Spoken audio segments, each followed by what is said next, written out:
পশ্চিমাদের সঙ্গে, আমেরিকার সঙ্গে শেষ পর্যায়ে শেখ হাসিনার যে সম্পর্কটি নষ্ট হয়ে গেল, এই নষ্ট হওয়ার পেছনে দুটো কারণ ছিল।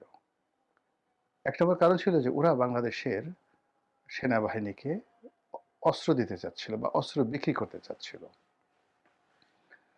তো আসলে শেখ হাসিনার জমানাতে যে শেষের দিকে বিশেষ করে করোনার সময়টিতে মারাত্মক ফাইন্যান্সিয়াল একটা ক্রাইসিস শুরু হয়।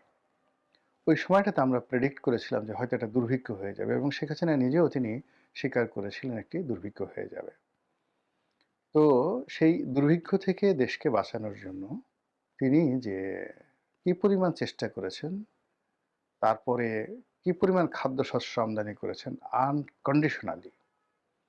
আর এই কাজ করতে গিয়ে তাকে আমেরিকার শত্রু হতে হয়েছে। আমেরিকা চেয়েছিল যেখানে স্টার্ভিং হোক, দুর্ভিক্ষ হোক, মানুষ না খেয়ে মরুক, আর আফ্রিকার মতো বাংলাদেশ অস্ত্র কিনুক আমেরিকান সেই কোম্পানিগুলোর কাছ থেকে। এবং আফ্রিকা থেকে দেখবেন যে ইভেন যারা জলদস্যু তাদের হাতেও বেস্ট কোয়ালিটির আমেরিকার যে বড় বড় কোম্পানিগুলো সেই আমাজনের জঙ্গলের ডাকাত, আফ্রিকার জঙ্গলের ডাকাত, সোমালিয়ার জলদস্যু এদের হাতে স্বভাব হয়, কিন্তু বাংলাদেশের সেনাবাহিনীর হাতেও ঠিক এরকম অস্ত্র নেই।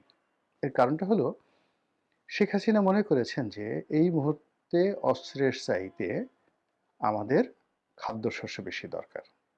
আপনারা বিচার করবেন যে এটা তিনি কতটা অন্যায় করেছেন, কতটা জুলুম করেছেন বা কতটা ভুল করেছেন। শেখ হাসিনা তার পুরো জমানাতে অস্ত্র কিনতে চাননি।